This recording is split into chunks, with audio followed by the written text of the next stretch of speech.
Snow lashes the back of a lonely travel mart. Behind a dumpster, an 8-year-old girl is freezing in the dark, her breath fading, her hands clutching a broken compass that no longer knows north. A former Navy SEAL stops when he was never supposed to. Beside him, a canine named Echo plants himself between the child and the cold, unmoving, unblinking. Inside the warm lights, a perfect smile is already on its way. A guardian who looks like safety and smells like lies. One hospital room will become a line the system cannot cross. One calendar, one locked door, one red-circled date will turn fear into evidence. And when Echo stands, this will stop being a rescue story and become a reckoning. What happens next will make you believe that God still works through ordinary people, and that quiet miracles arrive right on time. Before we begin, tell me where you're watching from. Drop your country in the comments below. And if you believe no child should ever face the cold or fear alone, subscribe now and share this story with someone who needs hope. From the highway, the Prairie Star Travel Mart looked like mercy. Warm lights, open doors, a promise made in neon that the world was still awake and willing. But behind the building, where the wind cut low and cruel, an 8-year-old girl was learning how cold silence could be. Her name was Mia. She sat pressed against the base of a metal dumpster, knees pulled to her chest, arms wrapped tight as if she could hug warmth back into her bones. Snow had crept into the seams of her thin jacket, melting just enough to soak the fabric before freezing again. One shoe was cracked at the sole. The other had no lace, as if it had given up trying to stay. The night didn't rush her, it waited. Every breath came out smaller than the last, pale and uncertain, like it wasn't sure it was allowed to stay. Her lips had turned a bruised shade of purple, and her fingers, when she dared move them, looked like they belonged to someone else. Mia wasn't crying anymore. Crying took energy, and energy was something the cold had already begun to collect. She tapped twice on the plastic lid beside her. Tap, tap. Then waited, not loud enough to bother anyone, not desperate enough to be noticed, just hopeful enough to try. Earlier, she had asked for help. A car window had rolled down an inch. A voice had asked, "Where's your coat?" As if the question itself could solve the problem. Another man had shaken his head. "I've got my own stuff, kid." Someone else had told her rules existed, and rules, apparently, were warmer than children. So Mia did what kids do when the world teaches them not to ask anymore. She made herself smaller. She focused on the one thing still warm against her chest, a tiny brass compass on a frayed cord. The glass was scratched. The needle stuck, trembling like it couldn't remember which way was north. On the back, 2 initials were carved, uneven and shallow. She touched it twice, once for courage, once to remember. Her mother had given it to her and said, "If you're ever lost, go toward the lights." Mia had gone toward the lights. They just hadn't come toward her. That was when the sound changed. Not wind, not footsteps. An engine slowing. Headlights swept across the snow, briefly turning the alley silver. A truck door opened, closed, boots crunched, steady, unhurried. The kind of steps that didn't belong to someone in a rush, or someone afraid. Mia's eyes fluttered open. A tall figure rounded the corner, blocking the wind without meaning to. Beside him moved something darker, lower to the ground. It stopped first. A dog. Big, still, watching. The man followed the dog's gaze and saw what the shadows had been hiding. He didn't swear, didn't shout, didn't run. He knelt instead, lowering himself until his eyes were level with hers, making his voice quiet on purpose. "Hey," he said gently, "I'm here." The dog sat down at his side, close enough that Mia could feel the heat coming off its body. For the first time that night, something warm reached her, without asking for anything in return. Mia tried to speak. The cold broke her words into pieces. The man noticed everything, the color of her lips, the way her hands curled inward, the way her eyes kept slipping closed like they were tired of staying open in a world that hadn't helped. He touched 2 fingers to her neck, a pulse, slow, fading. This wasn't a lost child. This was a countdown. "Stay with me," the man said softly. "Just give me 1 minute." The dog leaned closer, steady as stone. And behind a building that promised comfort to everyone passing by, the night finally met someone who refused to look away. The man didn't rush. Rushing wasted time. And time was the only thing the cold had more of than patience. He slipped off his jacket and angled his body to block the wind, creating a pocket of stillness the alley hadn't known all night. The dog, Echo shifted with him, broad frame planted, muscles quiet, breath slow, a living wall, a trained one. "Easy, girl," the man said, not to Echo, but to the child. Her eyes fluttered again, dark and unfocused, like they were searching for a place to land. When they found his face, they held there, uncertain but trying. "My name's Atlas," he said. "You don't have to remember it. Just listen." He counted in his head without moving his lips, heart rate, breathing, skin tone. The cold had a pattern. He'd learned it in water, black as ink, in nights where the ocean decided who kept going. This was no different, only smaller and crueler. Atlas slid one arm under Mia's shoulders, the other beneath her knees. She weighed almost nothing, too light for a child who had lived 8 years on this earth, the kind of weight that told stories without using words. Echo stood immediately, stepping back just enough to give room, then pacing once in a tight circle, not anxious, ready. As Atlas lifted her, Mia made a sound, not quite a cry, not quite a protest, just surprise, like she hadn't expected anyone to pick her up. "I've got you," Atlas said, steady as a promise he intended to keep. Her head lolled briefly against his chest, and he adjusted, careful with her hands and feet. Cold limbs were fragile, breakable, the kind of break that didn't make noise but lasted forever. The back door of the travel mart was closer, but Atlas didn't use it. He wanted light, noise, witnesses. He pushed through the front entrance instead. The bell chimed. 3 bright notes, too cheerful for what was happening. Warm air spilled out and wrapped around Mia's face. Her body reacted instantly, shuddering hard, violent, involuntary. Atlas tightened his hold, anchoring her through the shock. "Call 911, he said to the cashier, his voice calm but immovable. "Tell them it's a child with hypothermia." The cashier froze for half a second, eyes flicking from the dog to the man, then to the patch on Atlas's jacket that marked a life lived far from this counter. I can't." "You can," Atlas said, not louder, certain. "And you will." The phone was in the cashier's hand before the fear finished catching up. Atlas lowered Mia onto a bench near the space heater. He wrapped her in a silver emergency blanket from his pack, folding it around her like he was sealing something precious against the cold. Echo lay down immediately at her feet, body angled so the heat from his flank drifted toward her legs. Mia's hands stayed tucked under her arms, like she was guarding the last of herself. Her lips moved. Atlas leaned in, bringing his ear close, as if listening were the most important job in the world. "Please," she whispered. The word barely made it out. "Don't call him." Atlas's jaw tightened, but his voice stayed gentle. "Who, sweetheart?" Her eyes slid toward the glass doors, toward the parking lot beyond, where headlights came and went like passing chances. "My uncle," she said. "He'll come." The sentence wasn't loud. It didn't need to be. Fear had a way of speaking clearly. Echo lifted his head, ears forward now, eyes fixed on the door, not growling, just marking the world as it was. Atlas nodded slowly, so she wouldn't see the shift inside him. "Okay," he said. "We're not calling him." Mia's shoulders loosened a fraction, like a knot had been untied just enough to breathe. "We're calling help." She swallowed, and the words that followed came out in pieces, each one costing her something. "I tried," she whispered. Atlas didn't interrupt. "I asked people." The heater hummed. The bell over the door chimed again somewhere behind them. Life went on, unaware it was standing on a line. Atlas listened, counting seconds, watching her eyes, staying exactly where he was. Because whatever Mia was about to say next wasn't just part of her story. It was the reason she had ended up behind a dumpster in the cold. And Atlas had learned long ago. The most dangerous moments weren't the loud ones. They were the quiet confessions that came just before someone decided whether you lived or disappeared.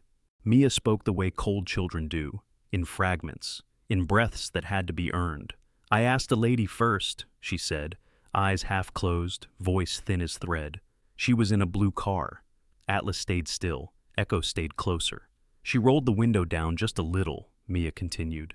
"Like this." Mia lifted 2 fingers a fraction of an inch, then let her hand fall back under the blanket. She said, "Where's your coat?" The heater hummed, steady and uncaring.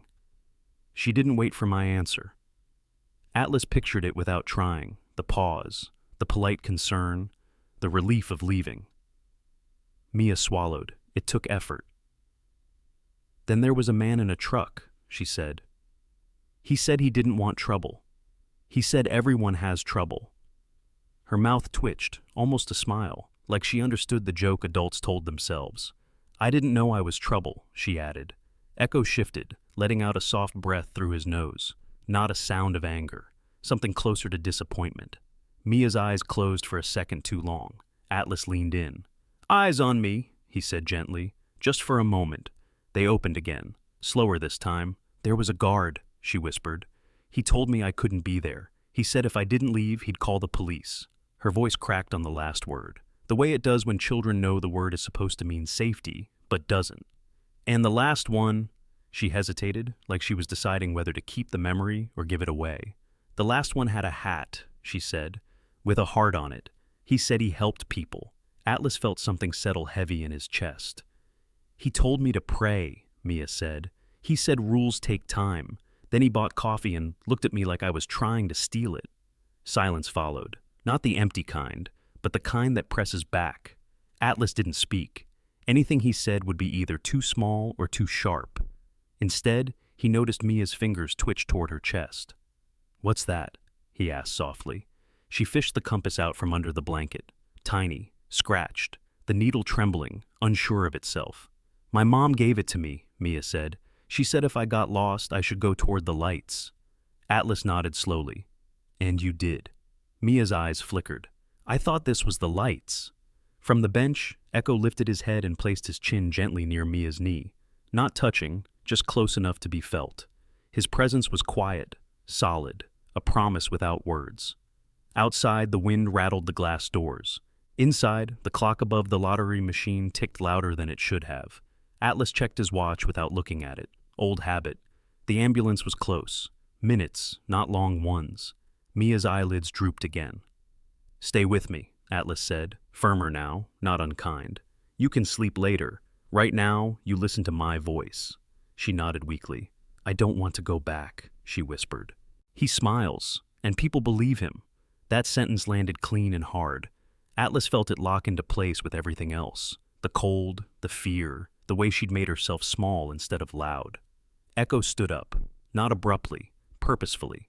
He turned his head toward the doors again, muscles coiled, ears forward, a silent alert. Atlas followed his gaze. Headlights were pulling into the lot. The bell over the door jingled as someone entered, laughing about coffee and the weather. Life kept happening, but Atlas knew this moment. This was the point where stories either disappeared or changed direction. The ambulance siren rose in the distance, thin but real. Atlas placed one steady hand on the edge of the bench. You did the right thing, he said to Mia, his voice low and certain. You didn't quit. Her fingers tightened around the compass, and for the first time that night, the needle inside it twitched. Not toward north, but toward something warmer, toward help that had finally decided to stay. The siren arrived before the courage did. It slid into the parking lot like a promise that had finally found its address. Red lights washing over glass and snow, over faces that had no idea how close they'd come to being too late. The doors opened, cold rushed in. Then warm hands followed. 2 EMTs moved with practiced calm, the kind that comes from seeing too much and still choosing to care. One of them knelt beside Mia, her voice low, gentle, like she was speaking to something fragile and holy. Hey there, sweetheart. I'm right here. Mia's eyes searched again, instinctively, for the door. Atlas noticed. He placed his hand where she could see it. Big. Still. I'm not going anywhere, he said. Neither is Echo.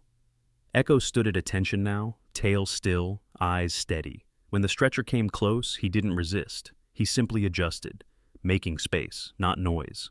A soldier to the end. The thermometer slid into place. Seconds passed. The EMT exhaled slowly through her nose. 90.9, she said. We're close. Close was not comfort. Close was the edge. If she drops under 90, her heart can slow too much, the other EMT added. We need active warming now. There it was. Not drama, not panic, a medical countdown. They lifted Mia carefully, supporting her hands and feet as if they were made of glass. Her body shivered harder now, betraying what her voice no longer could. Mia's eyes locked onto Atlas's face as they rolled her toward the doors. Don't let him take me, she whispered. Atlas stepped beside the stretcher without asking permission. I'm right here, he said. You breathe. I keep position. Deal? Her lips trembled. Then, a tiny nod. The ambulance doors closed with a sound that felt final, even though it wasn't. Echo jumped up smoothly into the back, settling near Mia's feet once more, his presence approved with a single glance from the EMT. Atlas climbed in last. Inside, the world narrowed to beeps and blankets and breath, the smell of disinfectant mixed with winter air. Mia's compass rested on her chest, rising and falling unevenly. "You're doing great," the EMT told her. "You're stronger than you think." Mia didn't answer. She didn't have to. Her body was already telling the truth. At the hospital bay, bright lights erased the night. Nurses moved fast. A doctor with tired eyes and a steady voice listened, observed, and then shifted. This wasn't confusion anymore. "This isn't one bad decision," she said quietly, reading the signs written in skin and bone. "This is a pattern." They cut away wet clothing. Atlas turned his head, but some things can't be unseen. Ribs too visible, bruising that didn't belong to playgrounds, toes pale in a way winter teaches doctors to fear. In the hallway, the doctor faced Atlas. "You got her here with minutes," she said. "Another 10 or 15, and we'd be talking about organ damage." Atlas nodded once. "How do I keep her safe?" he asked. The doctor didn't hesitate. "You don't let anyone walk out with her without a court order." Echo sat beside Atlas, ears flicking, as if he understood every word. Down the corridor, footsteps echoed, voices. Someone was coming. Atlas felt it, not as fear, but as recognition. Somewhere in the building, a man who smiled easily was about to arrive, and for the first time that night, the system was awake. Not because it wanted to be, but because a child's body had finally said what words hadn't been allowed to say out loud. He arrived the way storms sometimes do, not loud, not sudden, but right on time. Atlas heard the change before he saw it. The rhythm of the hallway shifted. Nurses slowed. A security guard straightened. The air tightened, as if the building itself had learned to brace. Then the man appeared. Clean jacket, neat hair, hands full. He carried a paper bag like an offering. Breakfast, concern, responsibility wrapped in grease-proof paper. His smile came easily, practiced, the kind that slid into rooms ahead of him and did the talking first. "I'm her uncle," he said warmly, already stepping forward. "She gets scared, runs sometimes. Poor thing." Mia heard his voice. Her body reacted before her mind could argue. Her hands clenched around the compass so hard the cord bit into her skin. Her breathing hitched, sharp and shallow, like she'd just surfaced from deep water and found the same wave waiting. Echo stood, not aggressively, deliberately. He placed himself between the man and the bed, posture tall, head level, eyes locked. No growl, no bark, just a clear, immovable fact. The man's smile twitched, only for a moment. Atlas stepped forward, matching Echo's line without blocking the hallway. He didn't raise his voice. He didn't need to. "She's not being discharged," he said. The man laughed lightly, as if this were all a misunderstanding waiting to be ironed out. Of course. I just want to take my girl home. She needs rest, familiar things." Mia shook her head, barely. "Eyes on me," Chalk murmured from her other side, his voice soft as a landing. "Breathe with me. In. Out." The doctor returned, charts in hand, expression steady but sharpened. "Sir," she said, meeting the man's eyes directly, "this child is medically unstable. She will not be leaving." The smile held, but something cold flashed behind it. "Well," he said smoothly, "I love my niece. I don't want these misunderstandings to get out of hand." That was when the social worker stepped forward, papers already printing, already warm from the machine. "Emergency protective hold," she said. "Effective now." The words landed with a sound you couldn't hear but could feel, like a door locking somewhere deep in the building. The deputy arrived seconds later, calm, neutral, listening. "Sir," he asked, "where does the child sleep?" The man didn't answer right away, just a fraction too long. "She has a room," he said finally. "We're renovating." "What room?" the deputy asked. Another pause. "In the garage," the man said. "It's fine. Heated." Echo's ears flicked back. Atlas didn't move. Sometimes the strongest response wasn't reaction. It was letting a lie fall all the way to the floor. Mia's voice came then, small, steady, terrifying in its clarity. "He circled the date," she whispered. Everyone turned. "In red," she added.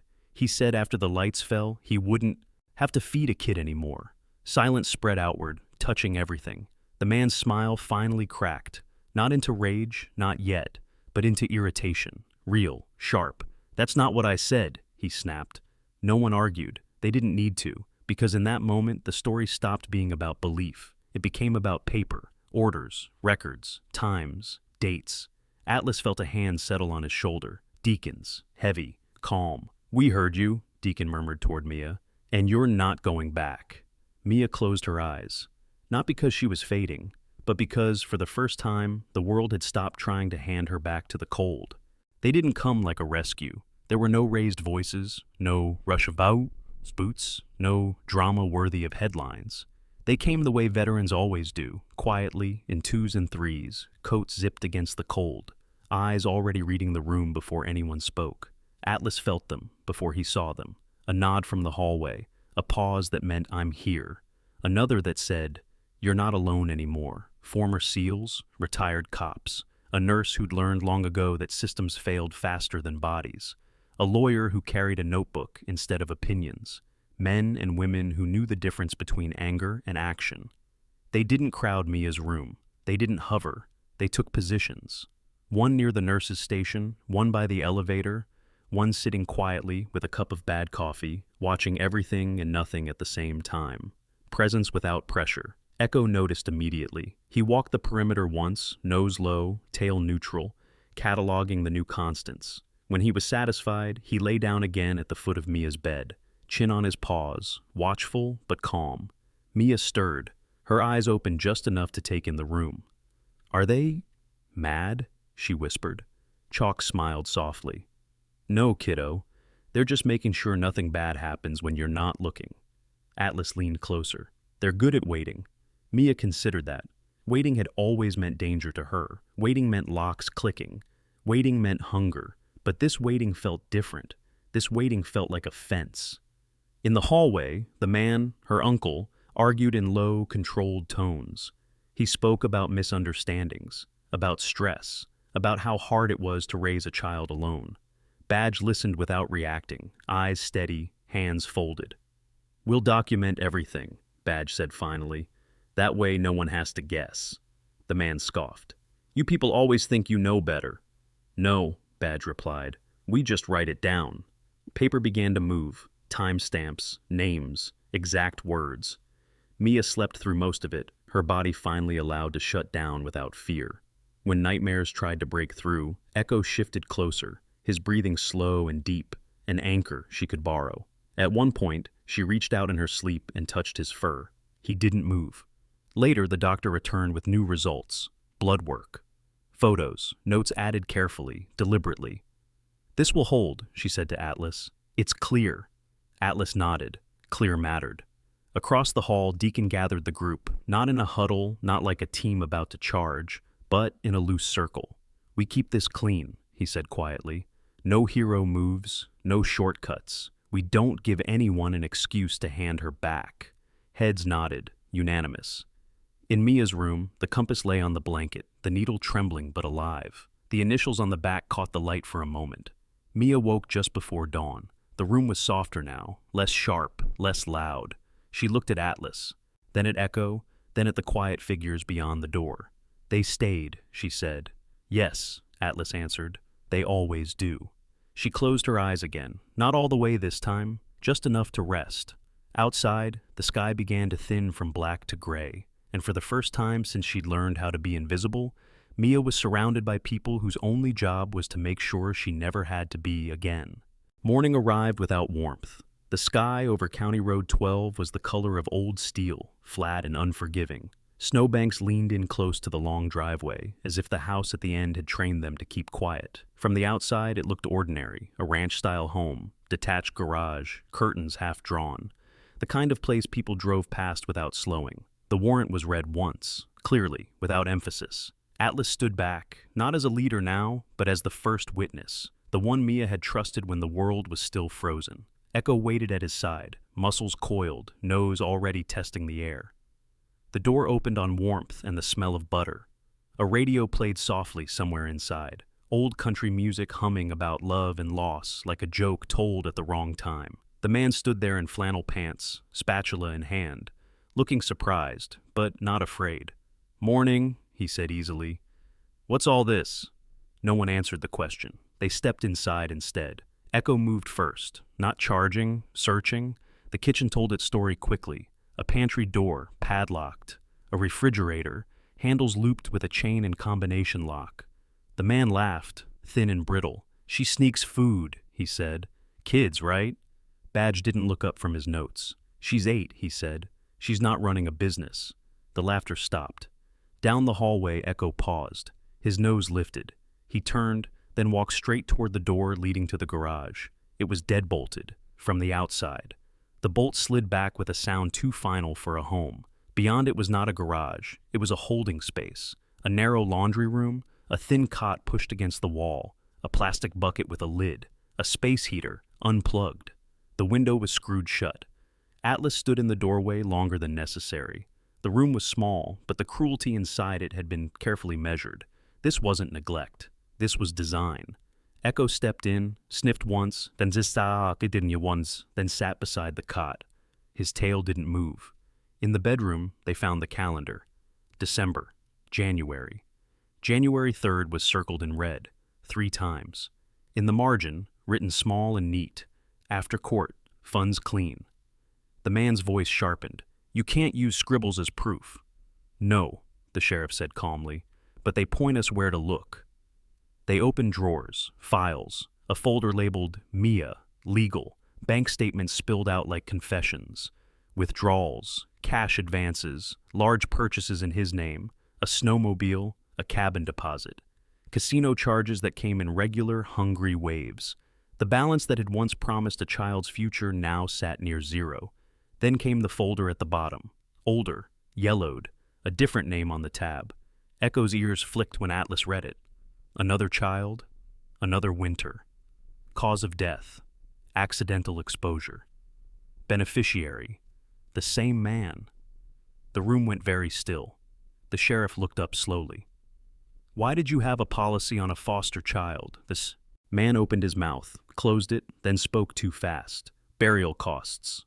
No one wrote that down. They didn't need to. Outside, the wind scraped against the house. Inside, the story that had lived in whispers finally stood up in the light. And somewhere miles away, in a hospital bed guarded by quiet people and a loyal dog, a little girl slept, unaware that the walls which had held her fear were falling one piece of paper at a time. The handcuffs closed without ceremony. No shouting, no struggle, just the clean, practiced click of metal finding metal, final in a way words never were. The man stood on his porch, winter air biting at his wrists now, the smile gone completely, not cracked, not weakened, gone. He tried once more, out of habit, not hope. "She's confused," he said. "She's been through a lot." The sheriff didn't answer him. The radio inside the house kept playing, soft and cheerful, as if it didn't know a story had ended. Echo watched from the edge of the yard, body still, eyes following the man as he was guided toward the cruiser. Not triumph, not anger, completion. Miles away, in a hospital room that smelled faintly of soap and warm plastic, Mia stirred. Her body had crossed the hardest line already. The cold was retreating now, inch by inch, leaving behind soreness and fatigue in its wake. A nurse adjusted her blankets, careful with her fingers, careful with her trust. "You're safe," the nurse said, the way people say it when they want it to be true. Mia didn't answer right away. She looked for Echo first. He was there, lying near the bed rail, one ear lifted, eyes half closed but aware. When he noticed her looking, his tail thumped once against the floor. Not enough to be loud, just enough to be real.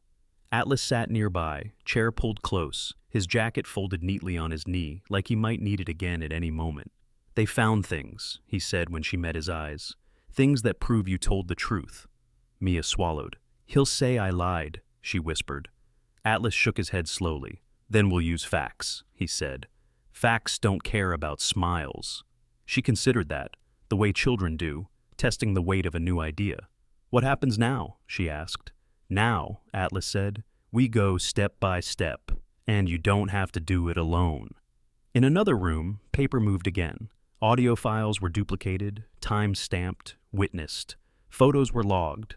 Notes were written in plain language, boring language, the kind courts trusted. No poetry, no drama, just truth, stacked neatly.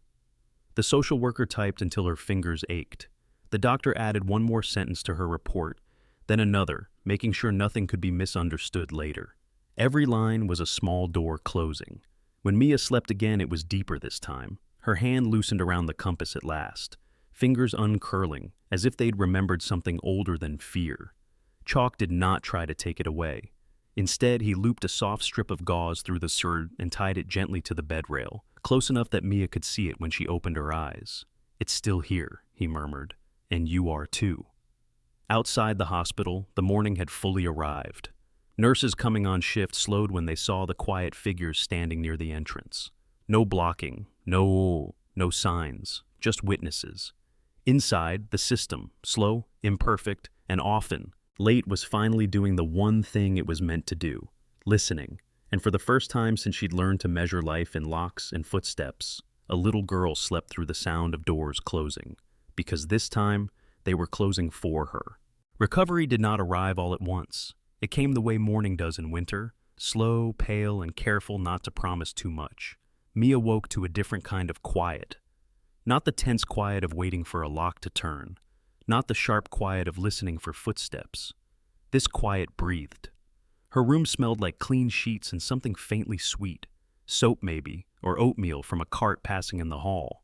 Light slipping in through the blinds, gentle and unsure, as if asking permission. Her fingers moved before she was fully awake, the compass, still there. Tied to the bed rail where she could see it, the scratched glass catching the light. The needle trembled when she touched it, then settled, almost straight. Mia frowned. "That's new," she whispered. Atlas smiled faintly from the chair by the window. He hadn't slept much. He hadn't meant to. Some habits didn't turn off just because the danger had. "Someone fixed it," he said. "Sometimes things just need the right hands." Echo lifted his head at the sound of her voice. He stood, stretched, and padded closer, resting his chin near the bed again, like it had always been his spot. Mia reached out and touched his fur, slow and careful. "It's warm," she said, surprised. Echo's tail moved once. The doctor came later, explaining frostbitten fingers in words that didn't scare. "They're angry right now," she told Mia gently, "but they'll calm down." Mia nodded, serious. She knew about anger that lingered. Food came in small portions. Chalk sat nearby, reminding her to go slow. "Your body's learning how to trust again," he said. "No rush." When nightmares came, and they did, Echo was there. Atlas was there. Someone always counted breaths with her until the room stopped tilting. On the third day, a woman stood in the doorway, holding her coat like she didn't know whether to come in. Her eyes were red. Her hands shook. "Mia?" she said softly. Mia studied her face, the familiar shape of it, the memory hiding just behind the fear. "Aunt Sam?" she asked. The woman nodded too fast. "I'm here," she said. "I'm so sorry it took so long." Mia didn't run to her. She reached out one hand instead, offering her fingertips like a question. Aunt Sam took them carefully. That was enough. Paper followed. Home checks, interviews, signatures. But this time, no one hurried. No one smiled things away. When discharge day came, Aunt Sam brought a new coat, boots that fit, a backpack with a book about space, and a small stuffed dog with a red bandana. Mia touched the toy's stitched smile, testing whether it would disappear. It didn't. Before they left, Atlas knelt in front of her, bringing his eyes level with hers again, the way he had behind the dumpster. "You don't have to earn being safe," he said. "Safety isn't a reward." Mia held the compass, watching the needle settle with quiet confidence. For the first time, it didn't wobble. It pointed north.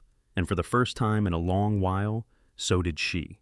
3 months later, winter loosened its grip. Not completely. North Dakota never let go all at once. But enough that the air no longer felt like a threat. Enough that breath didn't hurt. Mia stood in the parking lot of the Prairie Star Travel Mart, her hands tucked into the pockets of a new coat that fit her shoulders the way coats were supposed to. The building looked the same. Neon lights, ordinary doors. But she was different. Echo sat beside her, leash loose, posture calm. He no longer scanned every shadow. Some habits fade when danger does. Atlas stood a step behind, giving her room to decide. The bell over the door chimed when they went in. Ding, ding, ding, bright, ordinary. The cashier, new uniform, a small patch stitched near his shoulder, froze when he saw her. Then he stepped around the counter slowly, carefully, like someone who had learned what speed could cost. "Hey, Mia," he said, voice thick. "I'm glad you're here." Mia nodded. She didn't hide. She didn't shrink. She reached into her pocket and pulled out the compass. The glass was clear now, the needle steady. "I'm not lost," she said. The cashier swallowed. "No," he agreed. "You're not." Outside, a small sign had been added near the entrance. "If you need help, ask." No questions first. Mia read it twice. Then she smiled, not wide, not loud, but real. That month, her school changed its rules. Interviews happened in private, home visits stopped being optional, reports didn't vanish behind donations or smiles anymore. The fund Atlas's friends had set up quietly helped other kids too. Therapy sessions, winter coats, tutors, not because anyone wanted praise, but because once you see the pattern, you don't unsee it. On Mia's 9th birthday, there was no spectacle, just a kitchen that smelled like chocolate frosting and cinnamon. A cake with a small plastic compass on top, pointing north. Echo wore a red bandana and pretended not to enjoy the attention. Atlas came by briefly, so did Chalk. They stood back until Mia walked to them first. She held up the compass. "It works now," she said. Atlas nodded. "So do you."